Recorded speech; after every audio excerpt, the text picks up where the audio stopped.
If everyone can see it. We can. All right, perfect. Hi, everyone, and thank you, Patricia, for inviting myself on behalf of CEC to share more information about how we can support businesses here in Vietnam. I'll keep my presentation quick, and I'll start first with explaining a few details about CEC, what we do here in Vietnam, and then a few details on Vietnamese business environment and how businesses can understand it better when doing business in Vietnam. A few details on myself. I've been in Vietnam for close to 10 years, in Vietnam 4. I'm vice chairman at the Central European Chamber in Vietnam, and I'm head of business development at Acclaim Vietnam. We are supporting international investors with entering and understanding the market to ensure that they are compliant and ensure that they can be successful in country. CEC, Central and European, it's a non-profit organization in over 15 countries from the CE region, and we provide on the right side here different types of services, starting with networking events, consulting, cross-border referrals between the CE region and Vietnam, different seminars, webinars, and in general preparing newcomers with understanding the environment in Vietnam, scaling up their operations and being a support function together with our community for their businesses here. This is a scan of our members. The majority of our members are based in Vietnam, but we have seen that have the location in CE region. We have starting with FMB, electrical engineering, manufacturing, architecture, green technology, tourism and technology, and so on and so forth. So it's quite diverse. We have 15 jurisdictions. Austria, as you can see here, is one of our main representations, followed by Poland and Hungary, Czech Republic, Romania, Bulgaria, and so on. We as well have not just operations, just multinationals active here in Vietnam. We work as well very close with investment offices from various jurisdictions,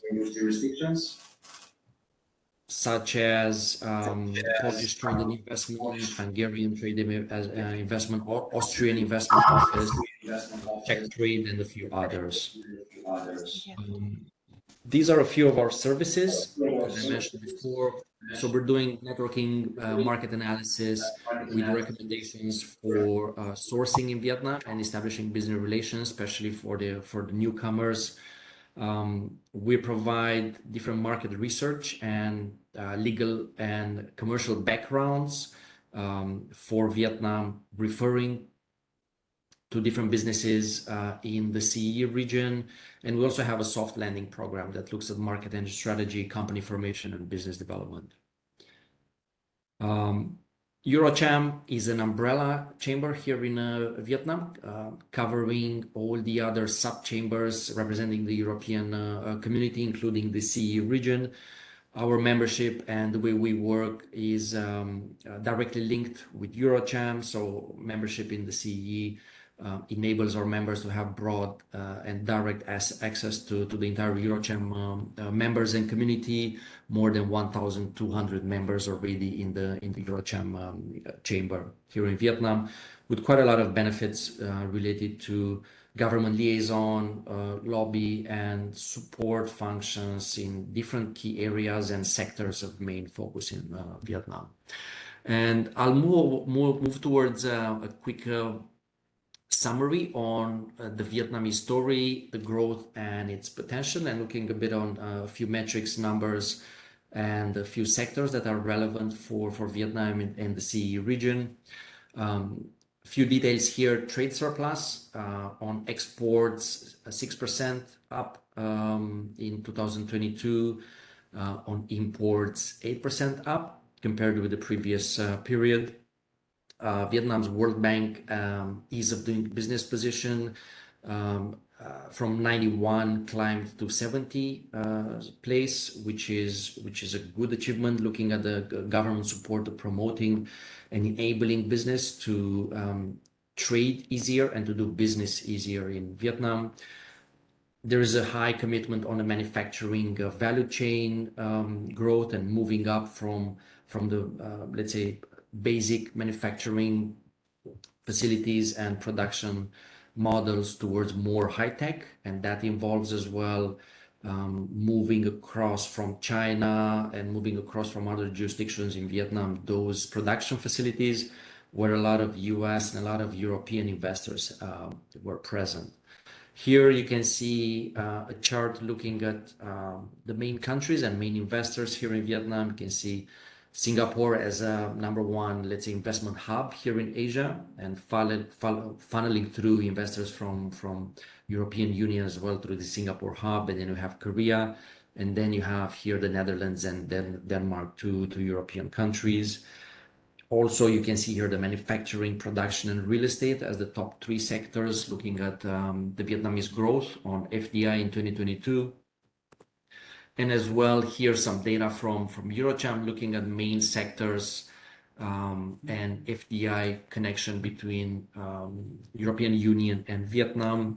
You can see here top sectors being manufacturing, real estate, production, but as well IT stands out, warehousing, water supply and waste treatment, agriculture and forestry, education and training, construction as well. So you see quite a diverse area of sectors of interest between European Union and Vietnam. And I'll share now a few details on two polls that we did at a climb with our members in Vietnam here and across the region. We asked them what is the top challenge that they face when doing business in Asia and in Vietnam in particular. And we had here 4 options, and the majority of them highlighted labor laws and HR issues. And this is in line with what we observe here in the market for international investors doing in Vietnam. The HR compliance, labor compliance in Vietnam is tedious and it's quite difficult to comprehend. It's quite complex. And this is one of the key areas of focus for investors to maintain their compliance locally and internationally as well. Also looking at market entry challenges faced by investors expanding into Asia. The majority of them, 45%, they voted complex regulatory and statutory governance issues for Vietnam. Not so much licensing restrictions or capital requirements, which are reasonably low for especially European investors. As well, taxation is reasonably low compared with European Union or other jurisdictions. The major problems on the market entry is really the complex regulatory environment and compliance requirements for doing business in Vietnam and in Asia. And I'll finalize here with one quick slide on a few myths and practical notes. And please feel free to reach out to me for, let's say, more in-depth or more practical discussions on these topics. I just highlighted 4 here, looking at tax registrations, which is a critically important component for investors doing business in Asia. For example, e-commerce providers, even though if they're not licensed to do, if they don't have a entity here in Vietnam to do business, they still have to register themselves for tax with their European entity, for example, and that's quite a complex system to attend. As well, looking at red receipts and VAT invoices, these are not so common in other jurisdictions, so they're specific for Vietnam, and a lot of the times investors, it's hard for them to get around them. Looking at loans as well and bringing loans into Vietnam and out of Vietnam, it's important to understand how these work because they're regulated by the State Bank of Vietnam, and investors need to register them before sending them across, and as well understanding profit repatriation and dividends. One of the myths is that it's difficult for companies, for businesses in Vietnam to repatriate profits. But the reality is completely different. As long as the taxation has been finalized and cleared with the government, it takes less than a week to send across profits and dividends. For corporate investors, 0% tax, which is a significant added value. and it's one of the quirks and one of the reality myths that is interesting for investors with understanding the Vietnamese market here. So thank you again for your attention. I'll quickly end my presentation here.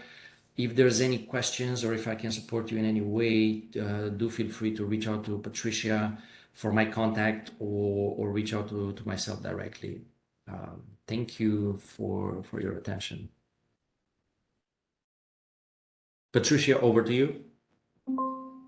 Thank you very much. Thank you very much. We are just here at the Chamber of Commerce and Industry of Vojvodina. So they are hosting this event now. So we are happy. Okay. Okay. Thank you.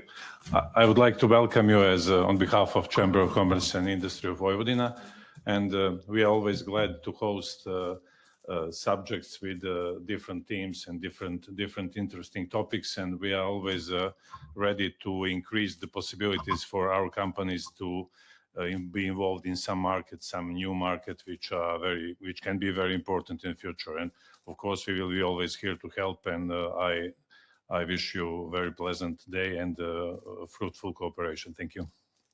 Thank you so much, and I look forward to supporting you together with our teams here. Thank you very much. Yes, we will find out the date and discuss this in bilateral. Thank you very much. So I'm giving the floor now. Just a second. So yes, we are talking about the green procurement for green buildings in Singapore. So I'm giving the floor to Lem Yang Lim. Thank you. Let me try to share this.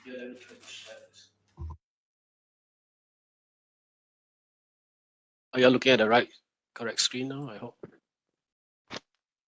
Okay, thank you and good morning, everyone. I'm from the Singapore Green Building Council and happy to be here to share a bit about the green building landscape in Singapore and more specifically the demand drivers for green building products.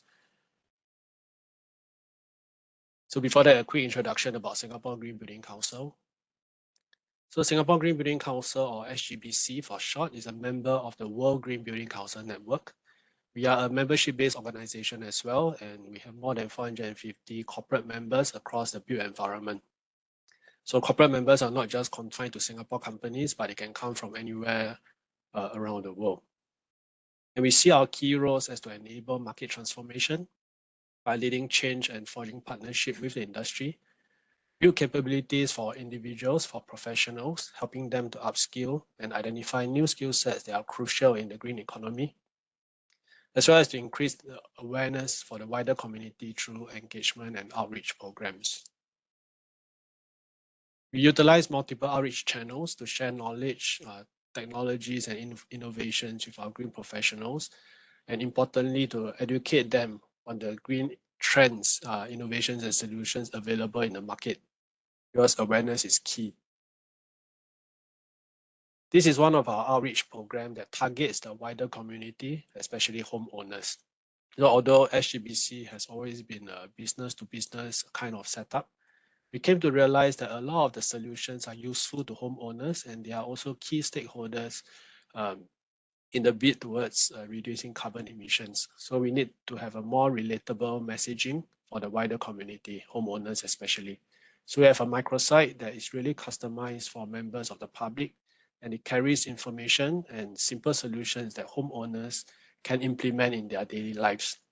This really to encourage them to adopt more green solutions and products wherever applicable. SGBC runs 3 certification schemes. So first will be the green products and material. Second scheme is on services, where we identify contractors and consultants with good green capabilities and track records. The third scheme is on professional accreditation, where we recognize professionals who have undergone the necessary training and have relevant skill sets, especially in green projects.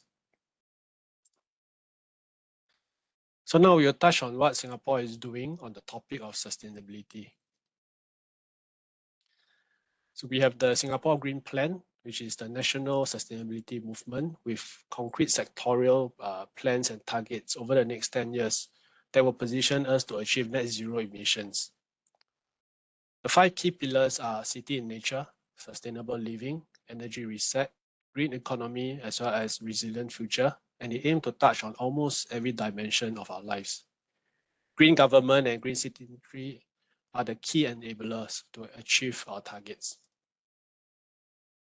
This is another graphical presentation of the SG Green Plan, and it outlines some of the key action plans under each pillar. The action plan for the built environment for the building sector is captured under the energy reset pillar, where the 80-80-80 target is mentioned. And we do that through a new Singapore Green Building Master Plan. So I'll touch on a bit more on the Singapore Green Building Master Plan. The Singapore Green Building Master Plan, or SGBMP for short, plays an important role in achieving a sustainable and low carbon built environment. Green buildings is a key climate change mitigation measure, and 2005 is a key milestone in our green building journey with the launch of the Green Mark scheme by BCA, our Building and Construction Authority. So Green Mark is a building rating system designed to evaluate buildings' performance in terms of environmental impact. You may be more familiar with international rating systems like LEED, and Green Mark performs the same role, but is customized to the tropical climate conditions that Singapore is in. It provides a comprehensive framework for assessing the overall environmental performance of new and existing buildings to promote sustainable design. So following the launch of Green Mark in 2005, there are other milestones on our green journey with expanding legislation requirements for buildings to be more sustainable. The adoption rate has also been increasing progressively, and now we have more than 40% of our buildings green. There were also 3 previous editions of the Green Building Master Plan that guided us in the green journey. So the last being in 2014, when the 3rd Green Building Master Plan was launched. And now the industry has shown that they are ready to aim for higher standards. So it's timely for a new Green Building Master Plan. So with that in mind, in early 2020, BCA and SGBC co-led and set up the SGBMP committee consisting of more than 80 industry stakeholders. So the stakeholders come from different points of the value chain, such as consultants, developers, contractors, product suppliers, and even researchers. So the idea is to better understand barriers faced by the industry, as well as the potential to set higher targets. So given the increased awareness and interest in sustainability issues among the population, we also took the early decision to reach out to a wider segment of stakeholders through various engagement efforts. And we successfully engaged over 5,000 individuals, and a vast majority of them agree on the need to do more. Through the engagements, there were also calls for higher ambitions and the need to raise awareness on the benefits of green buildings and how they can be a key strategy to combat climate change.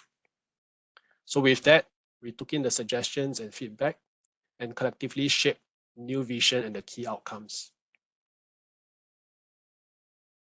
So these are the key outcomes of the SGBMP that will deliver the 80-80-80 target. It is also one of the main demand driver for green products and services in Singapore moving forward. So the first outcome is for 80% of our buildings GFA to be green by 2030. So this target is not new, but in the next lap, we also want to step up the pace of greening our buildings and look at improving the quality of our building stock. Even those that have been green before will continue to push for higher sustainability standards. The second outcome is for 80% of new developments to be super low energy from 2030. So we want to mainstream super low energy and have all buildings be super low energy eventually. The third outcome is to have an 80% improvement in energy efficiency by 2030 for best-in-class buildings. And this will be through supporting research and innovation and the eventual deployment of these new solutions to the market. So this is where we are looking on a constant lookout for new innovative technologies as well. Along with the new Singapore Green Building Master Plan, BCA also reviewed the Green Mark scheme, our building rating system, and raised the standards. There are multiple sections that calls for the use of green certified products, and this is where a product certification scheme helps to elevate the sustainability rating of buildings in Singapore. And it is the main driver for the demand of green products. The Green Mark scheme, slightly different from the LEED building rating system. Green Mark scheme does not evaluate building products per se, but relies on green product certification scheme to validate the sustainability claims of buildings and construction products. So this is one example of the criteria where the Green Mark requires building projects to use green products, and the points will be awarded if the building uses green certified products that covers more than 60% by cost or 80% by area of the project. So this is one big demand driver in Singapore for green products. Another key demand driver for green products is the greengov.sg initiative. It is Singapore government's initiative for public sector to lead the way to pursue sustainable development.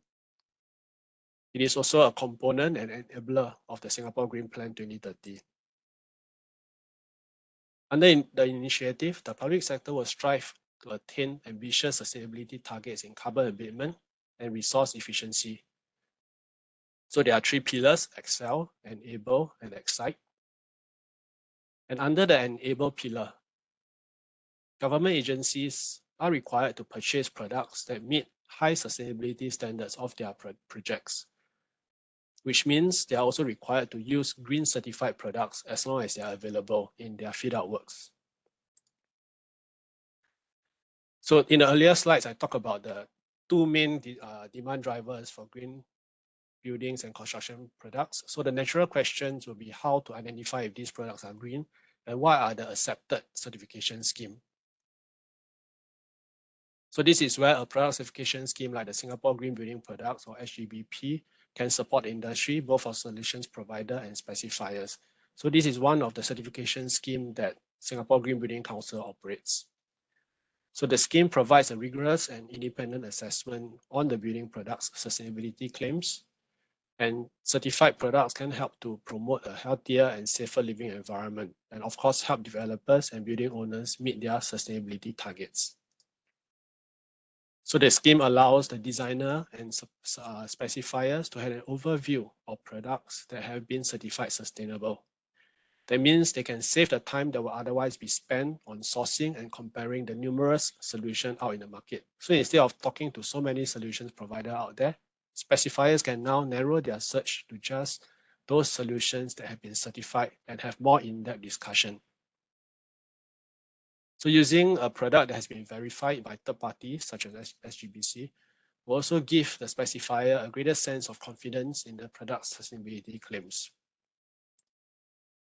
Of course, it allows building owners to have a greater sense of confidence in the use of the green products, and it helps the developer achieve a greener building, and which will then become a selling point for the building project and potentially increase the value of the property. As I mentioned earlier, SGBC is recognized under both the BCA Green Mark scheme as well as the greengov.sg procurement requirement, where agencies are required to use green certified products when carrying out retrofit works. And the benefits of product suppliers also includes the benchmarking of their product against established sustainability ratings to see how it fares, and potentially even identify areas of improvement for the product. To date, we have certified more than 4,000 products across all categories, from architectural, civil structural, mechanical, electrical, landscaping products, as well as smart technologies. And there are different types of product certification scheme out there. Some will look at single attributes, while others take on a multi-attribute approach. So for SGBP, for Singapore Green Building Product Certification Scheme, we took on a holistic approach where we will look at all the life cycle stages from raw material, manufacturing processes, use stage, as well as end of life. So this is just an example of the requirements. Some requirements are common across different product types, while others are more product specific.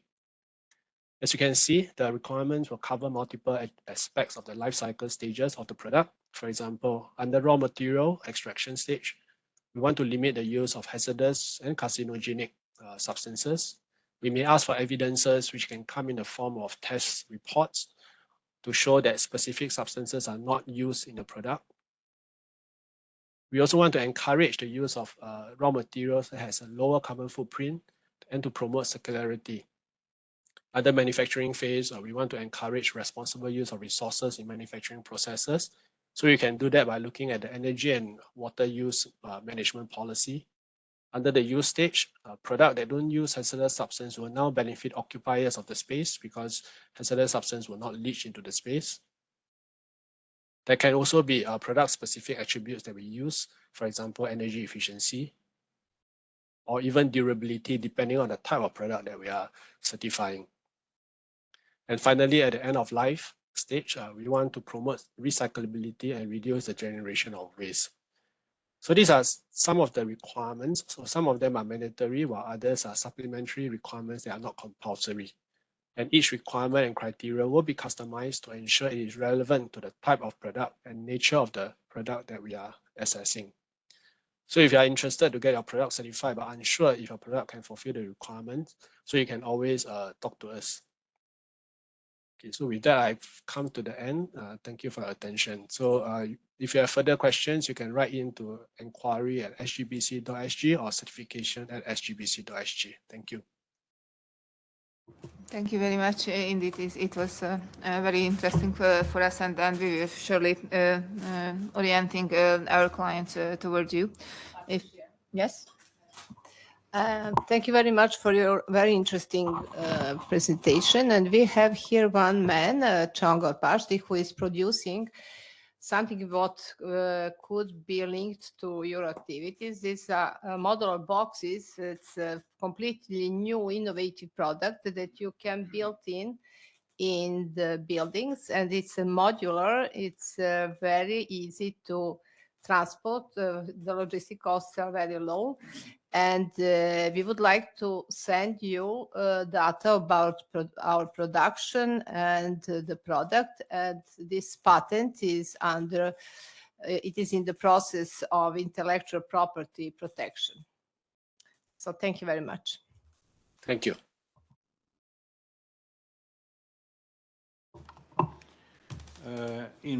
On behalf of Ecopanonia cluster, I would like to greeting you from Novi Sad, and I'm very happy that we are part of this project.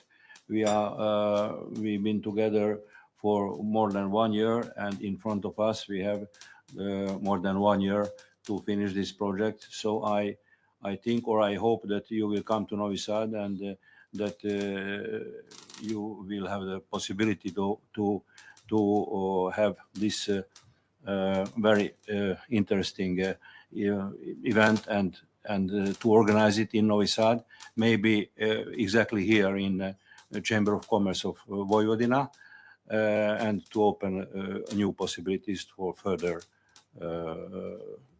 cooperation. Thank you very much. Thank you. And I would like to add something that our town, Novi Sad in Serbia, is this year the European Capital of Culture. Serbia is not the member of European Union, but this is a big honor for us to be European Capital of Culture. And we have so many cultural events, and you are all welcomed here. I have just come from Vietnam. I visited there your institutions, and I'm delighted with the activities and the speed how Vietnam is fast developing, and I'm impressed by Asia in general. Thank you very much. Okay, thank you very much. I'm giving the floor then to another Singaporean speaker, and she's Kavita Gandhi, and she's gonna tell us about the market from the SMEs prospect. Thank you very much.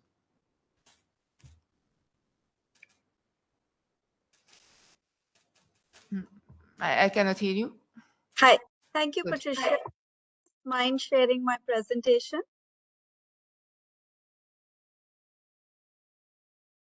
Yes, I'm sharing. Thank you. Good morning and good afternoon to each one of you, depending on where you are joining from. And as you heard from my colleague from SGBC, Singapore is really taking the whole idea of sustainability and greening all aspects of our economy very seriously. And I'll share a little bit more with you in a minute once my presentation is up. I also wanted to mention that I'll be sharing more of the sustainable energy landscape with you. I'm the Executive Director for the Sustainable Energy Association of Singapore. And I think with that, you'll get an idea of how we are growing this sector and what the opportunities may be for each one of you. And happy to take questions as after my presentation. And thank you, Patricia, for inviting me here. And with that, I can get started. Sorry, can we move to the next slide, please? Thank you. So as you can see, Singapore is a very small, I just want to go from the big picture to small picture so you at least have an idea of where we are coming from. And pardon me if you're already very, very familiar with Singapore, but we are a very small city-state with an area of only 710 kilometers square. Basically, we are a city, but we are a country in a city. And we don't have that many natural resources. So we have no hydro, no geothermal, very little wind, and we have solar. So solar is the only renewable energy that we have. But again, we have some constraints there, and I'll share that with you. Next slide, please.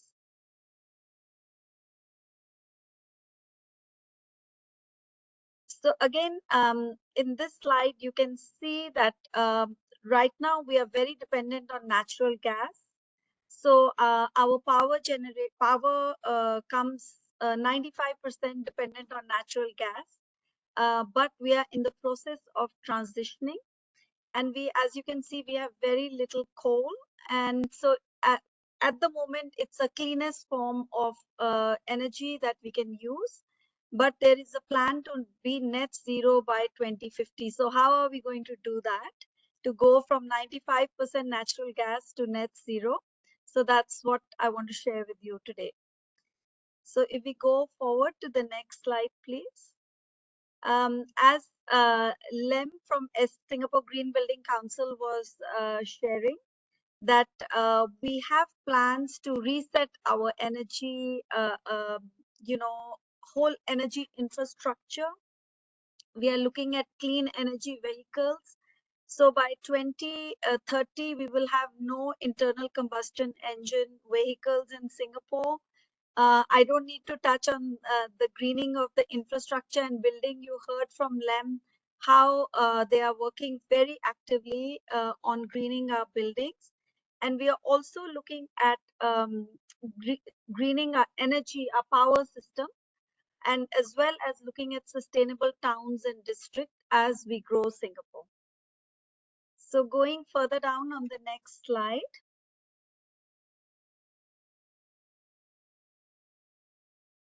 Sorry, can I have the next slide, please?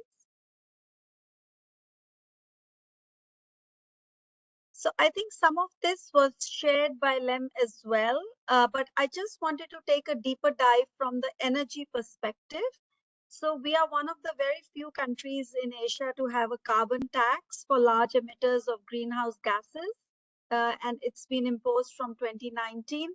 At the moment, it's only $5 per ton of carbon emitted, but our plans are to take it up to almost $80 to $100 in the next 10 to 20 years. So that basically, even though right now the amount of carbon tax is not very high, but it sends a signal to the industry that we cannot just be emitting carbon without any constraints. And that what that also does is it opens up opportunities for the sustainable energy sector. So whether you're talking about solar, energy efficiency, or many other low carbon technologies. So like I mentioned that we have our ambition to be net zero by 2050. We want 80% of our buildings to be green by 2030. You heard about that. We are one of the few countries in Asia to have an Energy Conservation Act, and that has been in place since 2012. We really value our energy resources because energy is not subsidized in Singapore. We pay very high cost for energy. So we want to ensure that every kilowatt of energy is used very, very judiciously. We don't waste anything. And like I mentioned, we are looking to have 60,000 electric vehicle charging points by 2030. So it's quite a steep graph, going from a couple of thousands to 60,000. So that's where you see the intention to really go green as we go along. Next slide, please. So how are we going to do it? Like I shared with you, our total consumption is right now 53 to 55 terawatt hours. So how are we going to go net zero? So this is the plan how we want to do it, and we call it 4 switches for energy supply. The first one would be solar. Again, we are looking at 2 gigawatt peak of solar by 2030. It's not a lot, but again, to remind you that we are a city country, very densely populated, lots of buildings. So our main approach would be to cover whatever surface that we can judiciously cover with solar. So right now we have a lot of rooftop solar. We are also putting solar panels on our reservoirs and even some bays, So we are trying to see wherever we could, produce renewable energy in Singapore, we would do that. But like I mentioned earlier, we don't have that much natural resources, solar being one of them. So that's one of the strategies, is to maximize our solar potential. But again, there's a limit to it because we don't have land space, unlimited land space. But we do have rooftops, we do have water surfaces. So we are looking into that. We are also looking at BIPVs, which is building integrated photovoltaics, which is integrating solar on the facades of the buildings. And there's a lot of research and development going on also in terms of increasing the efficiency of the solar panels.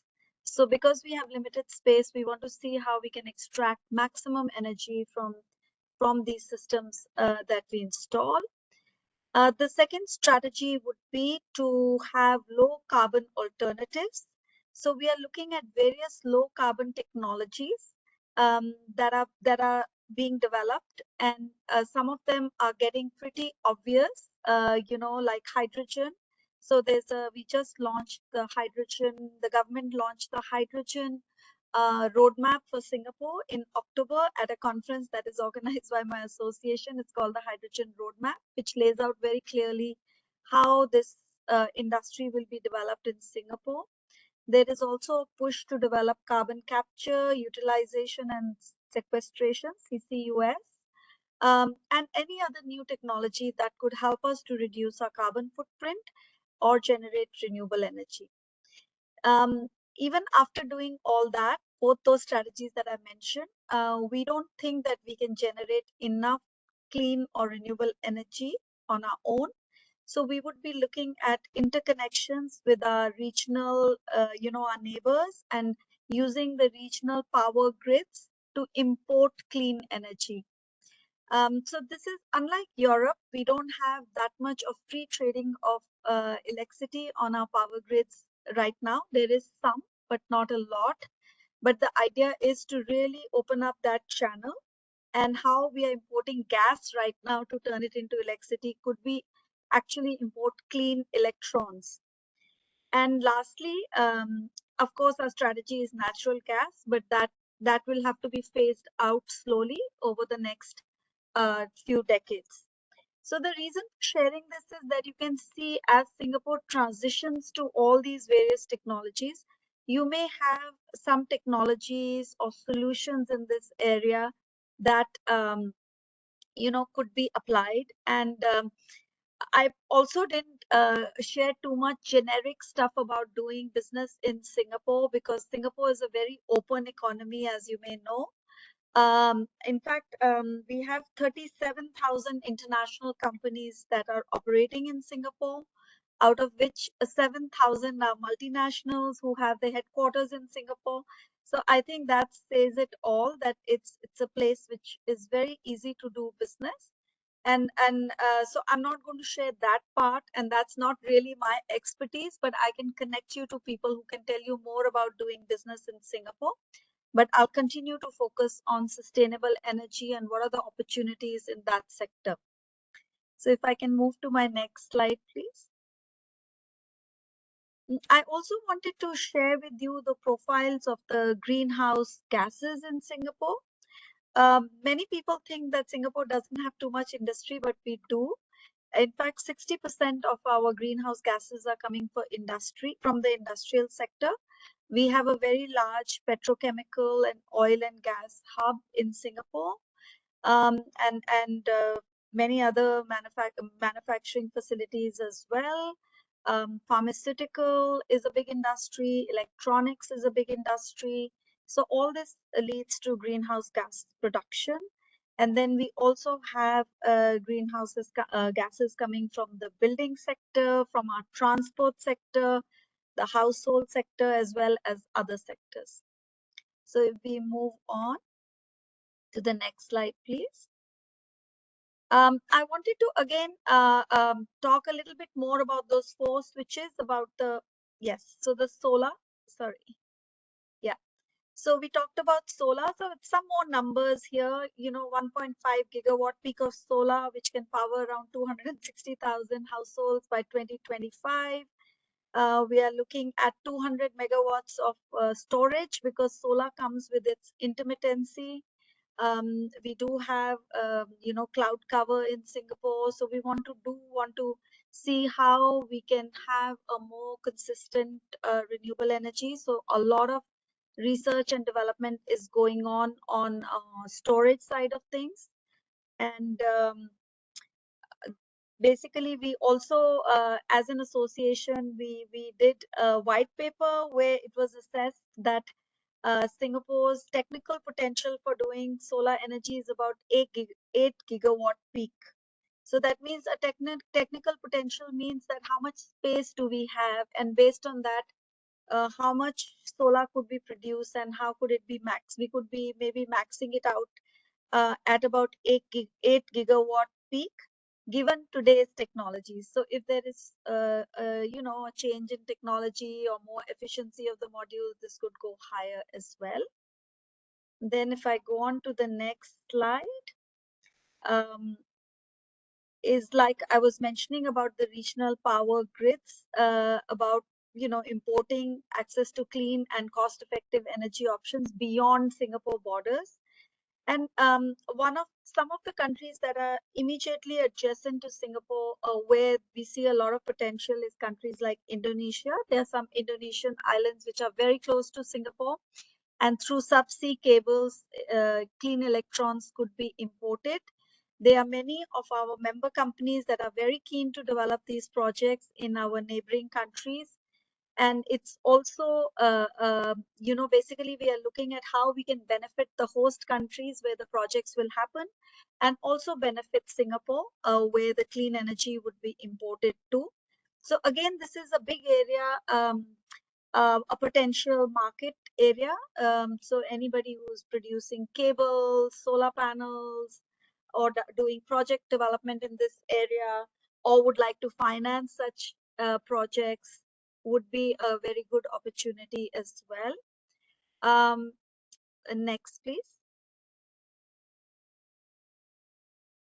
Hydrogen, again, like I had mentioned, that hydrogen is a low power, another low carbon option for Singapore for power generation to replace natural gas. So there's a lot of development that is going on at the moment. Of course, hydrogen, the cost is high, but it's felt by our government agencies that we need to really provide we need to start providing the enabling infrastructure for the private sector to come and really develop the hydrogen sector. At SEES, we have quite a few members who are looking at hydrogen at different parts of the supply chain.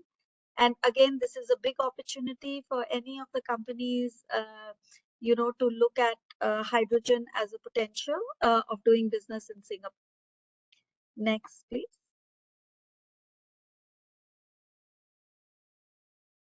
And I think the other options that are being explored, like I mentioned earlier, is CCUS. Even small nuclear is also not off the table. That's a good option for base load, but again, we are constricted by a land area.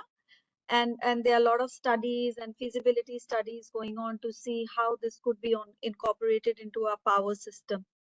So there's a lot of thinking. I think it's going to be quite a drastic change in our power system. So somebody was giving the analogy of how we went from landline to mobile system. That's how drastic, that was a very drastic change in how we communicated. But even the energy systems, the power systems are going through a very similar kind of drastic changes, where we are really changing from a very one-way transmission of electrons from large power plants to households or to industries, to a distributed generation system, which is a very, very different ball game. So Singapore is really trying to gear itself up for a very different power system, and there will be all the opportunities that come along with that change. So if we go to the next slide, please. I think what is good is that we have all the ingredients for the industry growth in Singapore. I think we have strong commitment to technology, research and innovation, as well as getting technologies from different countries, the best class technologies from everywhere, adapting them for our environment, and also doing some research and development on what is more appropriate for our climatic conditions, etc. Capital, so there's access to project finance, private equity, as well as VC capital in Singapore, as you know, is the financial sort of hub for Asia. So there's a lot of capital that is seeking these clean energy type projects, sustainable projects, green projects. There's a lot of buzz amongst the financial community in Singapore, where they're really looking for these clean opportunities. As a market, yes, we may be a very small market, but then we are very connected to a very large market in Asia. And also the other advantage Singapore has, that we could act as a living lab. We like to call ourselves a living lab, which means any new technology could be easily test bedded at a city level, and then it could be deployed. What works for Singapore would work for probably Jakarta, Bangkok, and so many other Manila, and so many other large, densely populated cities of Asia. And lastly, I think we also have talent. There's a lot of specialized training, etc. I think I'll skip this slide. This was more to talk about the energy efficiency strategy, which I think I've already touched on, that we are very serious about squeezing every last bit of energy and not wasting any energy, because, the cleanest energy is that you don't use. So that's what this slide is trying to say. And with that, then I can move on talking a little bit about the association and what we do and how we help the industry and how we could maybe collaborate with any one of you who's interested, who's in our sector and is interested to come to this part of the world. So if I can go to the next slide, please. So this is a brief history of my association. We are about 15 years old, and we represent the sustainable energy industry, which covers the entire value chain, all the way from energy efficiency to all the supply side technologies, carbon management, electric vehicles, everything in between. And we have now about 250 corporate members. We are a not-for-profit association, and we break our membership into different committees to really help focus on different sectors. Because while we may be one association, but within us, there are multiple different interest groups that have their own needs. So moving to the next slide. This is just to show you our board. They are all, leaders in their own space. The next, please. So this next slide, I think what I'm trying to show you is the circles is which are the various technologies that our members are in. So you can see pretty much anything to do with clean energy. But the biggest focus, I would say, would be more on solar, energy efficiency, and slowly growing interest in electric mobility, carbon management, and some of the other technologies. And the rectangles are basically all the various activities that our members do, which are also everything from project origination to project finance to EPC to evaluation and performance, basically anything to develop a clean energy project. Next, please. Kavita, please, you should finish in a short time, okay? Yeah, sure. Maybe we can just move on quickly. So this is a slide that just shows the various members that we have. Just to give you a sense of, these are all real companies working in this space, many of them foreign companies. We can just skip a few slides. I think why don't you just go straight to the ACES slide? I think maybe we can talk about that and finish up. We do a lot of training, of course, and capacity building, and we are very happy to collaborate with any experts. Patricia, maybe we can skip to the ACES slide. I just wanted to talk a little bit about that. Yeah. So the next one? This Clean Energy Summit. So this is an event which we organize. It's a flagship conference that we organize every year. And basically, this is to cover all aspects of clean energy in Asia. We have a very strong conference content which focuses on plenary topics, and then it goes on to talk about hydrogen, solar, storage, energy efficiency, as well as electric mobility. We also have, maybe we go to the next slide. We also have a very strong exhibition component. We got close to 48 exhibitors there. It's very focused exhibition at the Marina Bay Sands. And all the delegates are senior, mostly senior, C-suite kind of participants for the conference. And if we move on, this is some more data about the conference. We can skip this. Yeah, so these are some pictures from the conference. And as I shared with Patricia, I would very much like to welcome all of you to come to Singapore next year in October, from 24th to 26th of October. And we can discuss a bit more about how you can meet more of our member companies in Singapore who may be very interested in your technologies or who may want to collaborate with you. We are happy to facilitate that. And with that, maybe I'll come to the end of my presentation. Thank you. Thank you very much for your very interesting and precise presentation. In this project, we have tasked to bring a group of companies to Asia, and maybe is the time during your summit, Energy Summit, the best time to come and to visit. I was in Singapore. I was in this bay where the summit will be held and is held. And I think that I was at this energy summit, but before COVID time, and it was very, very interesting to see all this. Thank you very much. Thank you. Okay. And our next speaker is from Taiwan. And please share the presentation with us.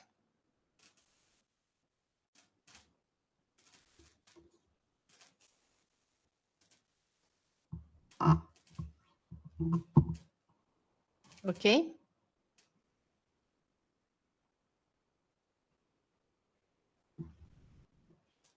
See, hi, I'm just trying to. Could you share the presentation? Mm-hmm.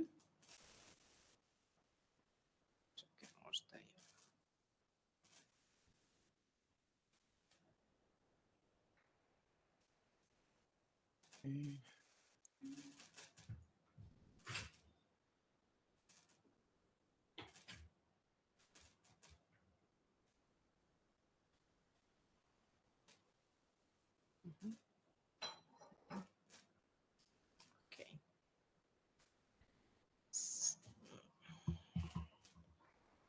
So John Eastwood is with us from Taiwan, from Taipei.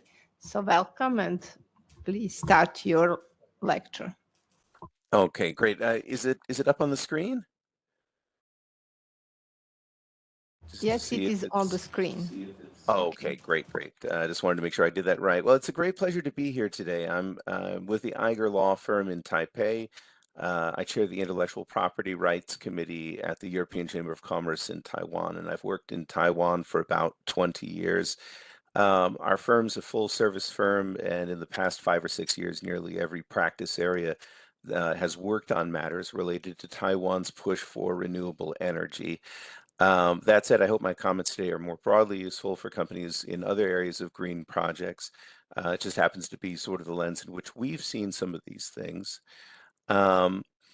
So to take a look at Taiwan's push for a greener future, although Taiwan has had some form of renewable energy, let's see, for over 100 years, the current climate change issues have really pushed it to the forefront. And in the past 20 years, there's been major efforts to mobilize solar, wind, and geothermal options.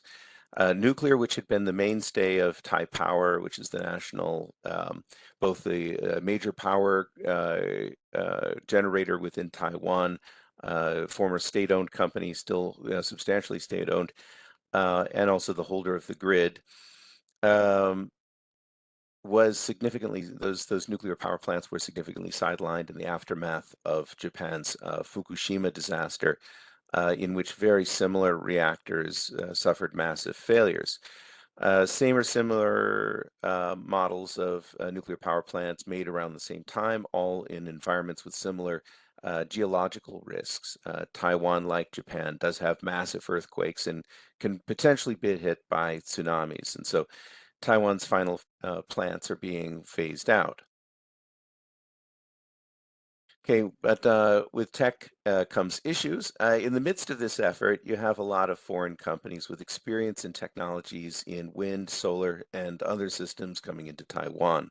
The Taiwan government push for localization often makes it necessary for companies to pair up with or work with local companies. And so if your patent filing plans have skipped Taiwan, then trade secrets may become the most important way to protect your know-how. Trade secrets should be defined broadly to include a lot of what your company will be teaching local partners or counterparts. Your important documents should definitely be marked confidential. And reasonable means should be used to restrict access to persons with a quote-unquote need to know. But if, as a first matter, now that you're planning to do business in Taiwan, it's a good idea to go forward, looking forward towards new technologies as they come up, to make sure that you have them registered in Taiwan. Any patents you might have in the People's Republic of China won't help in this jurisdiction, because each of the jurisdictions has its own patent and trademark offices. Although Taiwan's not a member of the Paris Convention, it will still recognize patent priority dates under the WTO TRIPS agreement.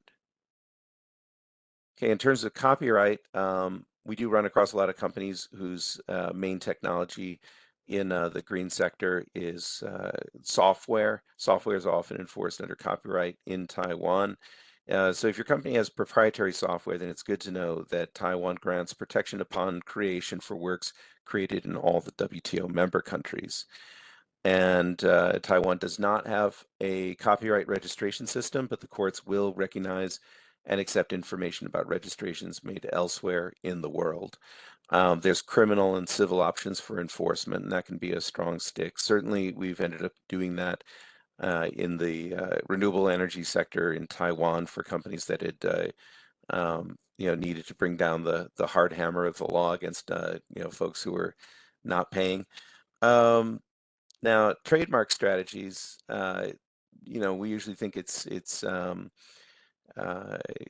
important to register your keyword, English and traditional Chinese characters, and your logo marks in Taiwan. No matter how much you may love your local JV or business partner, you can never let them register your trademarks under their own name. Some people do that because they feel it will make their local partner feel like they've got a greater attachment to the joint project they're working on. But unfortunately, undoing these situations is extremely expensive and will hurt your business. Any local use needs need to be really clearly set out. Best practice is to have a very clear trademark license agreement. Registered trademarks are also useful in cleaning up any domain name or online problems that you may face. In terms of trade secrets, again, a lot of countries, a lot of companies, when they look at their jurisdictions for patent filings, they may have skipped over Taiwan. So if you don't have patents, it's really important to think about trade secrets very carefully. Make sure that you mark your documents clearly confidential, limit the access as much as possible to only those who have a need to use the information. Employees need to sign agreements, and JVs should make sure that you have people, your personnel in at the JV to monitor the situation and make sure that that you're protected.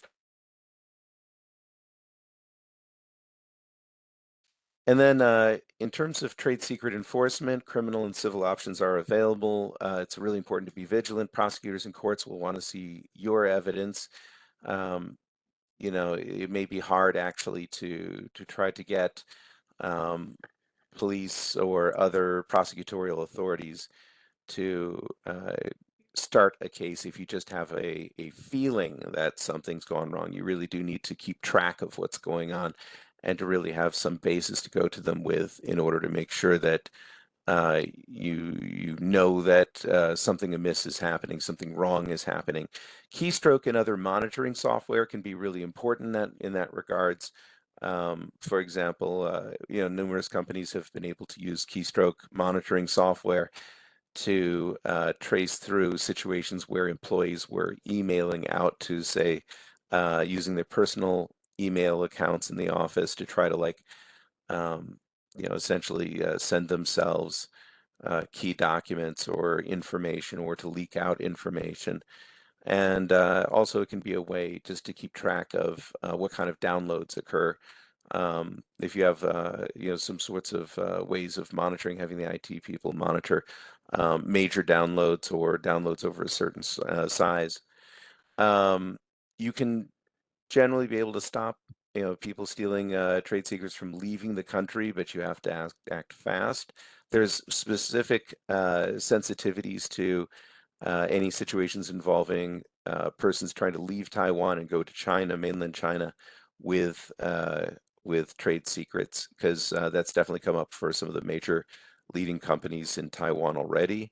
And so they've passed laws here specifically to try to address that situation of people just flying across the strait to take up a job in the PRC. There's also enhanced criminal penalties for those who try to steal and go to the PRC territories of China, Hong Kong, and Macau. And with that, I'd like to thank you guys very much. It's a great pleasure to present here today. John, thank you very much for joining us, and we hope that we will have cooperation with your organization and with your country, which is very interesting for us. Thank you. Okay, the next speaker, The next speaker is, let me see, sorry. Should be from Serbia, from the company, but I think that they are not here. The company that Israeli company that is in Serbia is active in Serbia. Okay, they are not here, so we will skip them. Sorry. And the next is my presentation. I will present our cluster.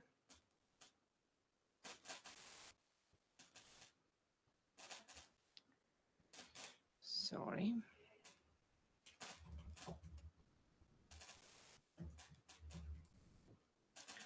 Ja sad ne znam kako. Ide dalje.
Sorry for my delay. So I'm Mirjana Kranjac. I'm from Novi Sad, from cluster Ecopanonia, from your host here in Serbia.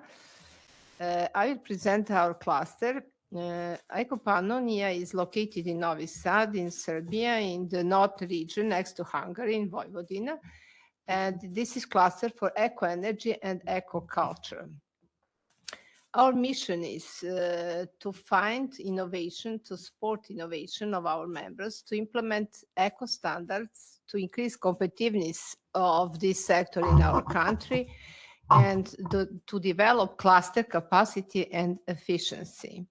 And the vision is to optimize using of renewables, to take care about environmental protection, to increase competitiveness of our companies on the market of Europe and worldwide market, and of course to improve quality of life for citizens in Vojvodina, because our capital, Belgrade, is the most poisoned city in the world. What is a very, very big danger, and we are very upset because of this. The strategic objectives are education, presentation of good companies, good examples, fundraising, finding financial assets, European funds, world funds, national funds, to help our companies, members to apply for financial resources, and consulting about practical problems. We had already had a few EU-funded projects. The first was Archenerg, where we increased our capacity. We built the capacities of our cluster, and we got a bronze label on this, which is standardized by the European Commission. In the next project, Archenerg 4i, we were entering the Asian markets, and we made market research and strategies about market in renewables and energy efficiency for the few countries: Israel, Singapore, Vietnam, Indonesia, and Malaysia. And we brought companies there, and we visited the institutions in these countries, and we started cooperation. And in this project, which title is Greenerg-pro, we have partner from Hungary, Archenerg cluster, and from Poland, Institute. This is Institute for Renewables. And the goal of this project is entering markets of Israel, Vietnam, Taiwan, and Vietnam, to help companies to participate at public procurement or bidding procedures in these countries in the sector of renewables. We have about 40 members. These are companies from production in the field of electricity and heating, energy plants, solar, geothermal, and hydropower. Then education institutions, faculties. Here in Novi Sad, we have a university with about 60,000 students and a big technical faculty. Then we join institutes and also high schools and bridging organizations like regional development of energy biomass associations, institutes of renewables, regional development agencies, chamber of commerce. A few facts about Serbia. Serbia is located in the middle of Europe on a very, very good location. And our foreign trade, the total foreign trade in the previous year was about $60,000 million. And we had increase of about 30% comparing to the previous year. Exports is about 25,000 million and it increased for about 30%. And the imports is about 33,000 million. It's also increased with about 30%. The coverage of import by export is about 75%. Our most important partners in export sectors are Germany, Bosnia and Herzegovina, Italy, China, and Hungary. And the most we import to China, Germany, Russian Federation, Italy, and Turkey. And the EU member states account about 60% of total trade of Serbia, and the second most important are CEFTA countries. So we need to open Asian market and to connect more with it. And the structure of our export is we export the most electrical machines and vegetables and fruits, iron and steel, metal ores, cereals.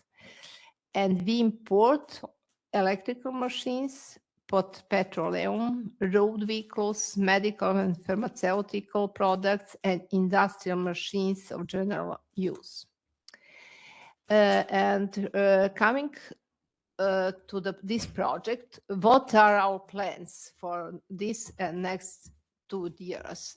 So the roadmap of activities in the field of internationalization of our services in the following. So we did survey needs for public procurement of organizations of our members, but also of other companies. And we recognize the barriers, problems, and lack of knowledge about this market. Then we designed and implemented a new website of this project with links to the Ecopanonia cluster website. I will tell you a little more about this website, which I think is the most important outcome of this project. Then we start to send technologic e-news and alerts about tenders in the countries of Asia. And we did mission to selected countries. We just came from Israel, Singapore, Vietnam, and Taiwan, where we collecting data about public procurement rules. We created connections with institutions in these countries, and we started cooperation. We made a list of contacts, so to continue communication with them. We do webinars for cluster members and other organizations. So we try to disseminate this knowledge and to teach them.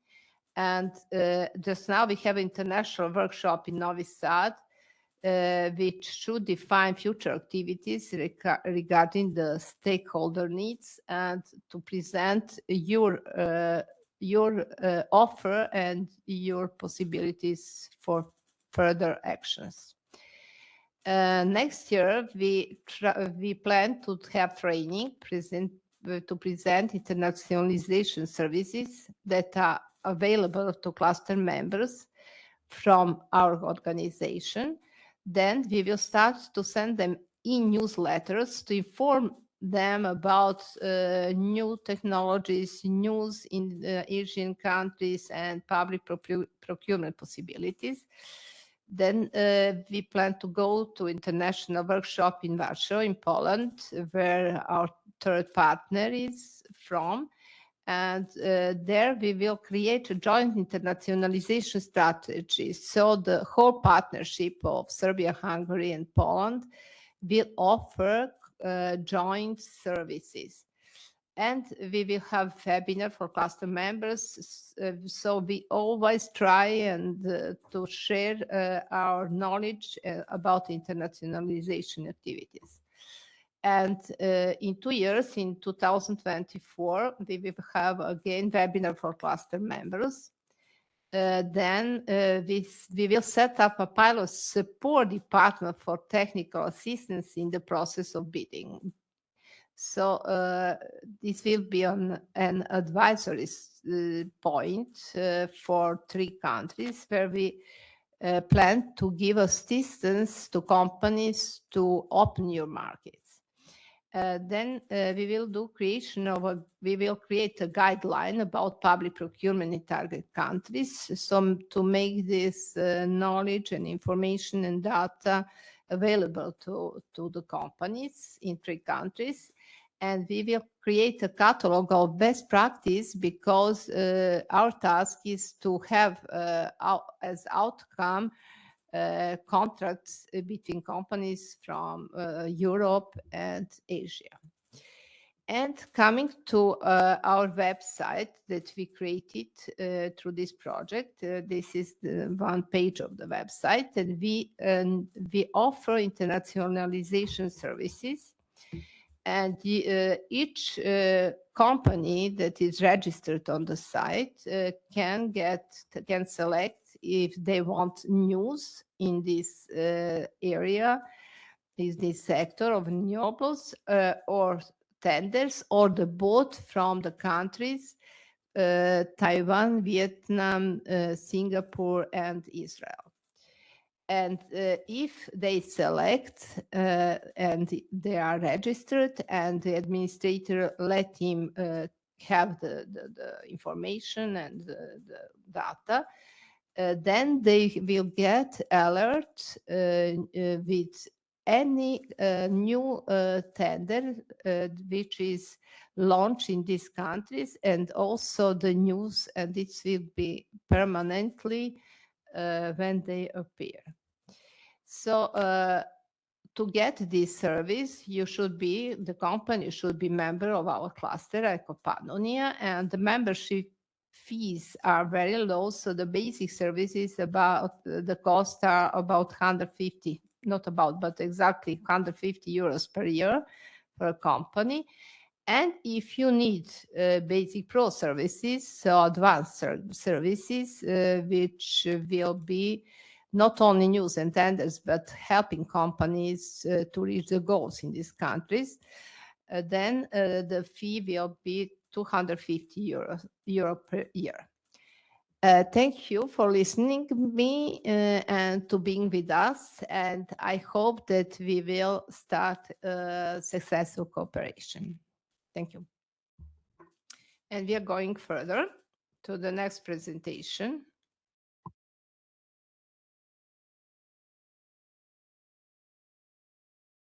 The next presentation is from Ewa Domke. She's from Poland. She's our partner on the project. Ewa, welcome, and please start your presentation. Okay, hello everyone. I will share my slide. Hope you can see it now.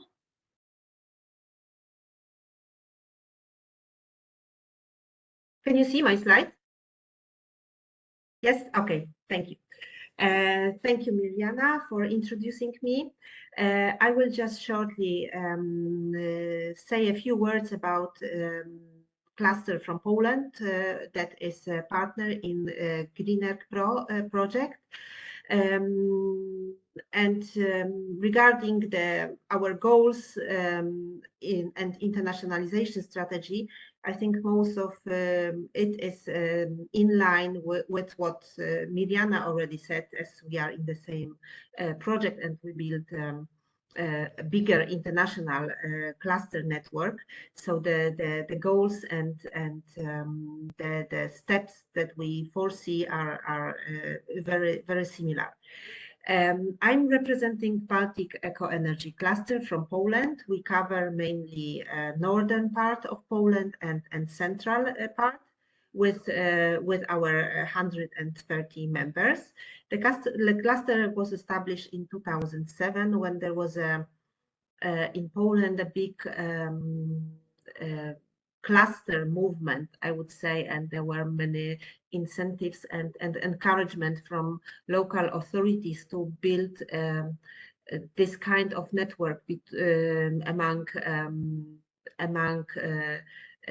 businesses and research and scientific units and other stakeholders that were operating in a certain field. And we, as Institute of Fluid Flow Machinery, which is a research institute, we responded to these calls and built a network in our region. At the beginning, there were 70 members, and with years we grew up to 130, and we operate mainly in the field of renewable energies and environmental technologies. What is something then distinguishes us from other clusters is that we are focused very much on doing research and innovations together with our members, and we try to gain funds for funding for this innovation actions. So we apply together for R&D projects, and in case we get funding, we just realize the projects together. And at the beginning, there were local and national projects, and then with the time, we also tried our luck on the international arena, and we now more and more participate in mainly European funded projects, and that's why we saw that the technologies, the products and services that we develop in this project, they are also needed and asked on international markets. So thanks to these projects, the outputs of the projects, our companies, member companies, they could enter international markets Europe-wide, and then the next step would be and should be other continents, and that's why we joined Cosmenerg initiative, and together with clusters from Hungary and Serbia, we started to build our internationalization strategy together. So that's why we are here. Thank you very much. Thank you very much, Ewa. And if there is no question, then we give the word to Mr. Benjamin Revah, who will be talking about how to manage successfully the businesses in Vietnam. And he is also from Chamber of Commerce, but representing France in Vietnam. Well, so please allow me to interrupt a little bit. So we have decided to do it together. I'm Hanh and Nguyen, so we work together, me and Benjamin. So please allow us to share the screen, and then we're going to start to share some insights regarding the Vietnamese market, if you don't mind. Sure, welcome.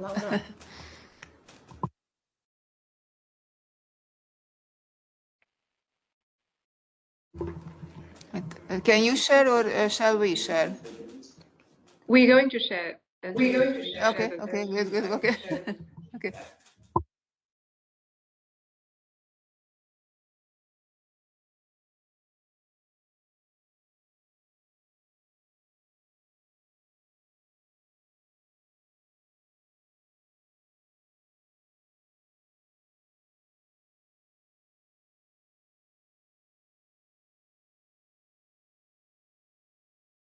Please give us a moment. We have just a small technical issue. I'm going to share it shortly.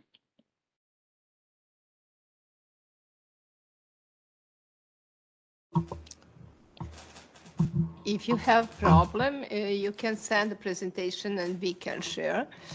And I would thank your organization, because I was before a few days in Vietnam and I visited French Chamber of Commerce, and I got a lot of knowledge and about your activities. And it's really honor to have you now with us in Novi Sad online. Thank you. Yes, well, thank you for having us, because actually it's very interesting to get to know more about the Green International project. And just as you know, today we have the Green Economy Forum exhibition in Vietnam, gathering more than 6,000 visitors. And this morning, we just matched Italian companies to meet with a Vietnamese partner to develop innovative olive farms in Vietnam by using all the sensor technology to be able to to respond to the sustainability question in Vietnam. So it's very interesting. Hopefully next year we can work together to share work together for more projects regarding toward Vietnam.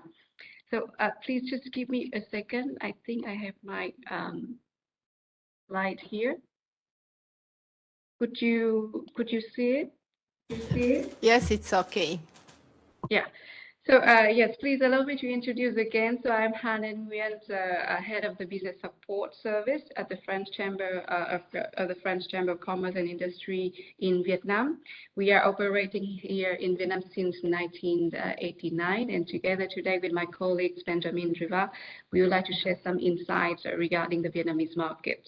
So I believe this earlier, one of our colleagues from CEEC, Mr. Vlad Savin, has already shared some insight about the current economic situation in Vietnam.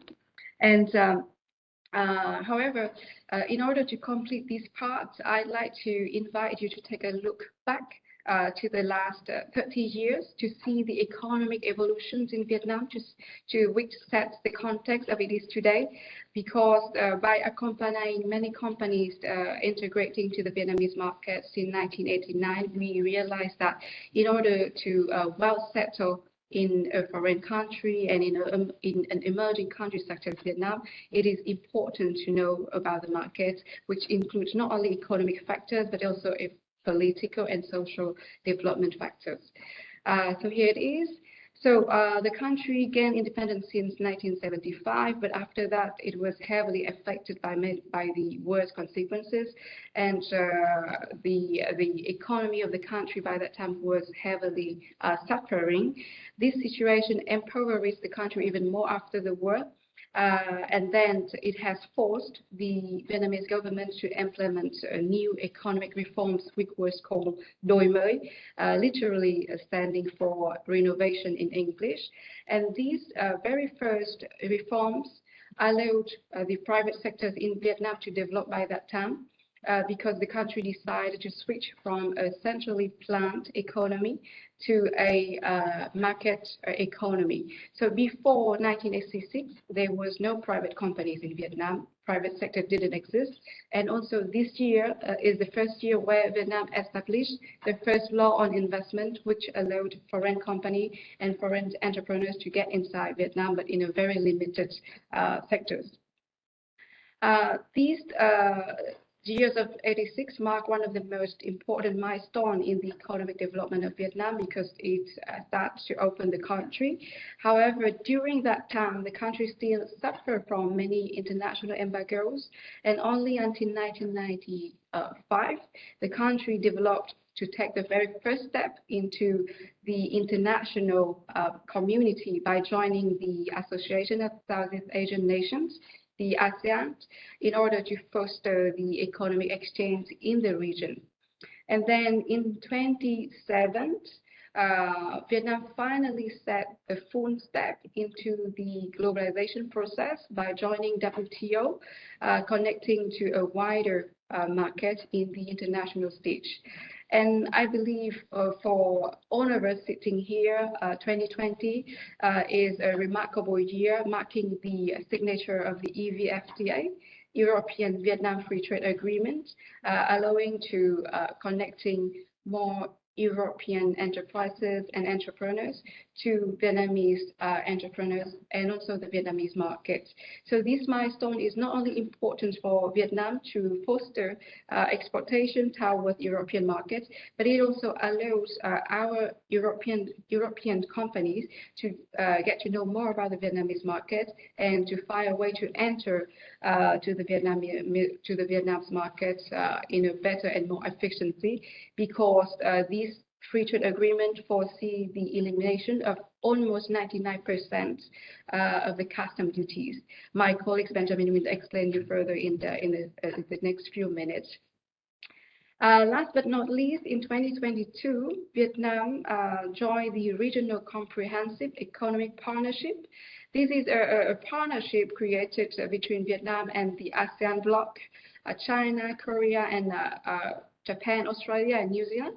So with these agreements, Vietnam reaffirmed not only their integration into the global market, but also to reaffirm its position as one of the important key player connecting European companies to ASEAN's to companies located not only in Vietnam but in ASEAN. And to date, Vietnam has ratified 15 agreements, free trade agreements, and then Vietnam has always still have 2 more agreements under negotiations in order to develop and in order to join into the global value chains. In this slide, I would like to share with you some of the key factors that make Vietnam an attractive destination. There are many factors, including both external and internal factors. The external factor could be the China Plus One strategy. So what is China Plus One strategy? For all of us, we already know that from a time in the 20s, in the late 90s and beginning of the 20s, many European Western companies came to China to set up their business and set up their factories. And over a decade, or 1 decade to more, or 2 decades, the economy of China has developed greatly. The middle class has been growing, increasing, and the cost is becoming more and more expensive. Therefore, European companies setting up in China need to diversify their manufacturing location. And in this regard, Vietnam appears as one of the attractive manufacturing hubs. And this trend is still on until today, following the tensions between US and China about the tax tariffs, and also following the most recent long lockdown situation in China that even foster many countries to accelerate the process of finding another option located nearby China to set up their business and factories. Some of the internal factors could be the populations, the abundance of the populations of Vietnam, which is about 99 million today, that make Vietnam becoming an attractive market. Moreover, the working population account for 56% of the total population, which offer a very large workforce, abundant workforce, an affordable workforce with lower social expenditure. That unlike the situation that many developed countries are currently facing. The last internal factors I would like to highlight here is the political stability compared to other countries in the regions. Since 1976, Vietnam is led by the Communist Party of Vietnam, CPV, and they have followed the 4-0 policies, which is not to take part in any allied, to go against another allied, not to interfere in the domestic affair of another country, always staying neutral, focusing on the development of economy, not to deploy any military force, but rather focusing on international relations, amongst others. In this regard, Vietnam focused on building good international relationships in order to develop the economy. And by doing so, they also focus on renovating many reforms in order to attract more FDI inflow to the country. Some figures regarding the GDP of Vietnam. So in 2020, we are all affected by the COVID situation. And Vietnam was among few countries to still register a positive GDP growth of 2.9% compared to Singapore, which registered minus 5.4%, and India minus 7.3%. In 2021, we were heavily affected by the fourth wave of COVID-19, which slowed down the economy, and at the end, we register a growth rate at 2.58%.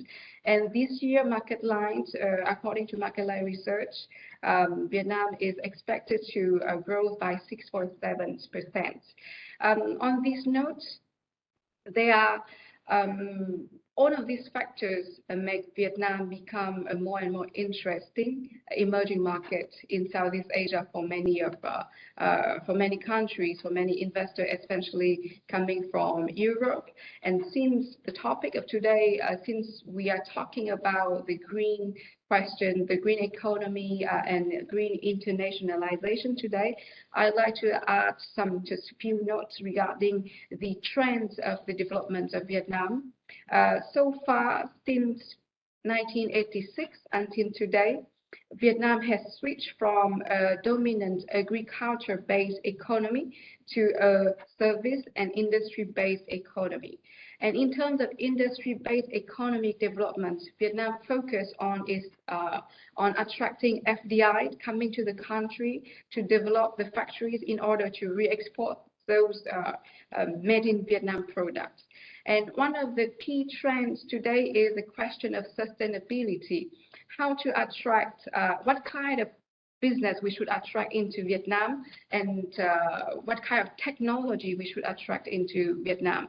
And in order to, sustainability is the key for any successful economic developments from now to the future, because we are talking about how to develop the economy sustainably.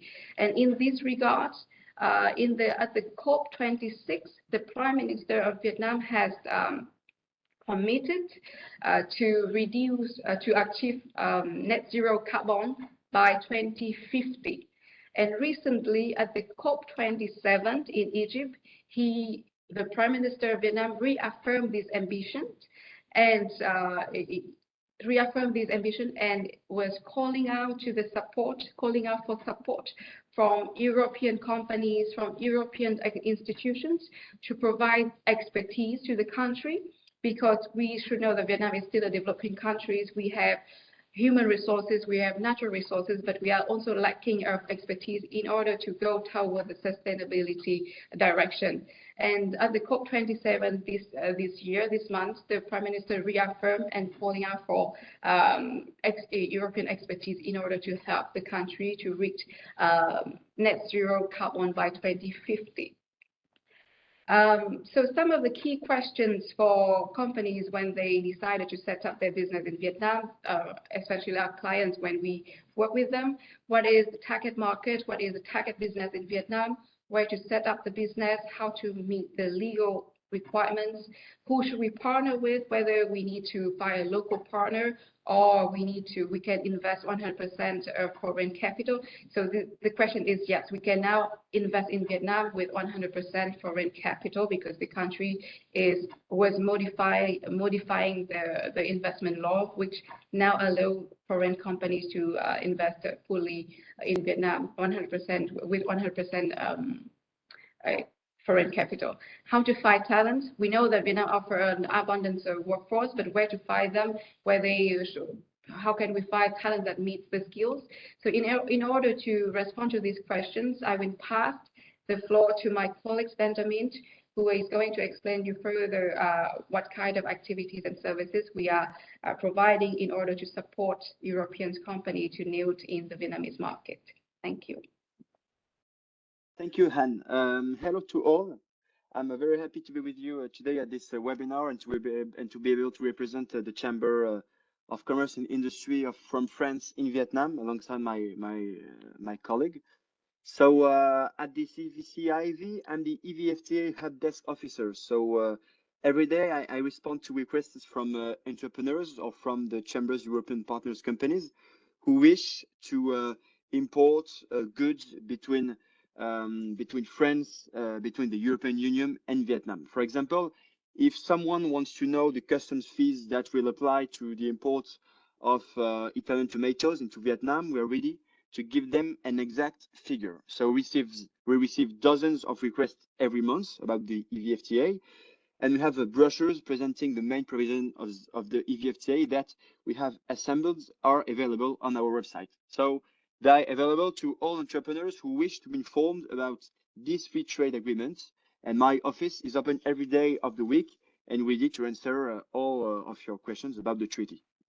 Apart from this office, the Chamber consists of several departments with different tasks. I work together with Hanh and Nguyen, who is the head of the business support department. And we also have an events department where all Chamber's events are organized. This department also takes care of the Chamber's social networks, which are particularly active. Recently, we organized a football tournament in Ho Chi Minh City, which brought together about 100 people, the proceeds of which were donated to an association that helps families in financial difficulty. And this service also ensures the publicity on our website and our social networks of all the companies that work with the Chamber. We also have a domiciliation service.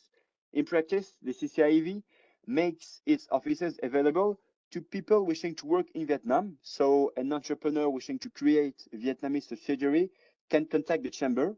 For him, we will look for and find an employee capable of representing his company in Vietnam. And once this collaborator has been found, an office will be made available to him or to her within the Chamber's premises.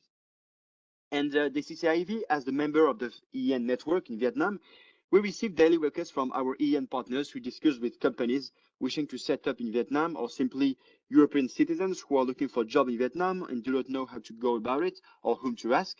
And we have more than 200 partners companies in the Chamber. And in this business support department, we have a staff of 8. So now I'm just going to give you an example of a case study.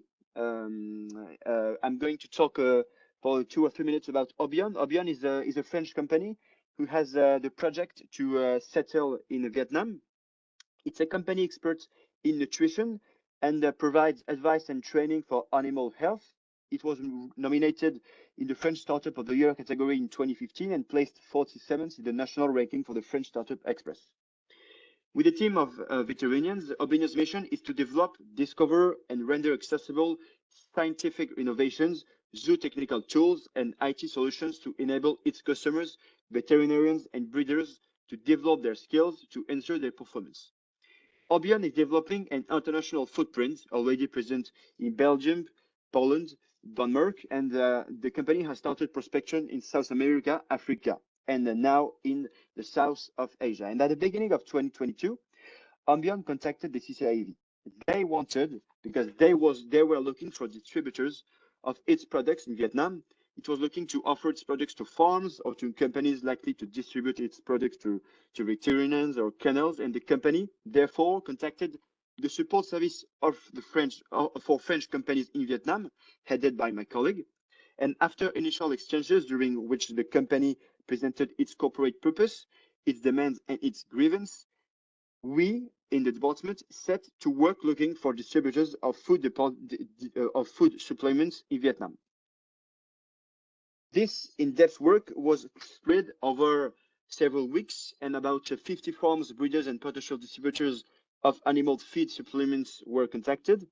We, accompanied by her department colleague Liz and Nguyen, met with farm managers at the CCIV offices in Ho Chi Minh City who had come to see the quality of the products offered by the company Obion. And the company had sent the CCIV some 20 samples of these products to show them directly to distributors. And then we were thus able to convince the distributors directly of the quality of Obion's products, and the service offered by the CCIV to this company did not stop there. We accompanied Obion's managers from France to Hanoi to meet potential distributors of the food products directly on the premises. And this trip was also an opportunity to meet breeders around Hanoi who were interested in the products offered by Obion. And at the beginning of August, an agricultural fair was organized in Ho Chi Minh City, where all the major players in this market met. And we went there accompanied by Obion managers in order to offer the products proposed by Obion directly to the main actors. And this was also an opportunity to be put in contact, with many distributors or breeders who did not have websites or who were interested in food supplements for livestock. And all this work enabled Obion to sign distribution contracts for its product in Vietnam in mid of August, thanks to the business support service offered by the CCIV. So we've been by Obion's side all the way from contacting the CCIV to signing contracts with distributors of exporters in Vietnam. But now we remain in weekly contact with Obion to support it in administrative or tax procedures for Centegum in Vietnam. And if the company has any questions about Centegum in Vietnam, we'll be there to help them. Thank you for listening. Thank you for your attention. If you have any question, you can contact us whenever you want. Thank you very much indeed. I'm just wondering whether, can you see any place for Eastern European countries in the Vietnamese market? Because you are more familiar with the realistic games. Well, is it a question for us? Yes, it can be. Well, Yes. actually, yes, because last time when you, well, I don't know whether it's come from Patricia, but last time when you came to visit us, we talked a lot about the development of the sustainability development in Vietnam.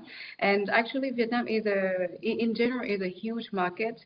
There are every year there's 1.5 million people adding to the middle class. So the buying power is also increasing. So it really depends. It depends on what kind of products are prominent from the Eastern European countries. Then we can have to identify the partners in Vietnam. But usually this is so we had in the past worked with some companies coming from Estonia for some exportations of wood exportation, for example, and textile exportation. So in terms of importation, Vietnam are importing quite many diversified products. And if we talk about the questions of sustainability, Vietnam is seeking for expertise because Vietnam has set the national strategy to develop, to attain the sustainability goals set by the UN, and also to reduce the carbon, like I mentioned, by 2050. And I don't think that this is a job we can do it in one day. This sector is quite new for Vietnam. So far, only the big international companies decided to move toward to this direction, such as Lego. Lego, the Danish company, just invested 1.3 billion of USD into Vietnam to build their very first zero carbon carbon neutral factory, and they chose Vietnam to set up this business. But these are, so they are international, like many other international companies that know already the policies and also the procedures to go green. But there are many Vietnamese companies that are stepping their very first step into this direction, and we need more guidance, trainings, and also expertise in order to meet with the requirement that will be set by the government in the future to reach the common targets. But I hope it can answer partially to the question. Yes, it would be valuable if you can send us a list of attractive products and services to Vietnam, but also for other partners in general. Sure, we can do it, and also I think after these dates we can work more closely with you to keep you posted about all the events happens or exhibition happens in Vietnam. For example, like the Green Economy Forum today, where we organize a lot of matchmaking for European companies coming from Italy, coming from France, or even Greece to meet to find their potential partners in Vietnam. Great. What we heard, for example, in the Singapore exploratory mission, that, for example, water purification or waste management could be a hot issue, and the solutions are sought for those things. So, if such hints could come, great. Okay, thank you very much. Just some last word from thank you from our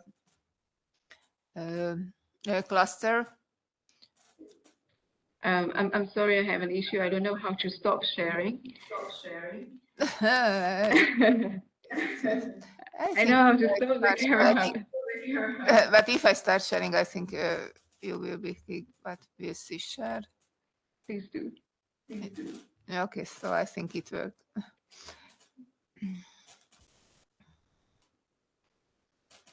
Okay, so our cluster is situated in Hungary, in the south part of Hungary. It's called Szeged. As mentioned before, we are focusing on renewable energy and building sector in order to promote competitiveness, cooperative businesses, and international development. We do nurture good relationships with overseas countries as well. For example, we do have a small office in Montreal, Canada, but we do have good connections with Novi Sad, Serbia, and Cluj, Romania as well. We are a gold labeled cluster with more or less 90 members by now, not from the beginning of the presentation, but I mentioned at the beginning 80, but with university members, we are almost 90. The main activities of our members are solar energy utilization, geothermal energy utilization, biomass utilization, building industry, waste to energy, and some other sector as well. Since our establishment, we have been involved in 40 projects, and many of them contribute or incorporate university and academical partners as well.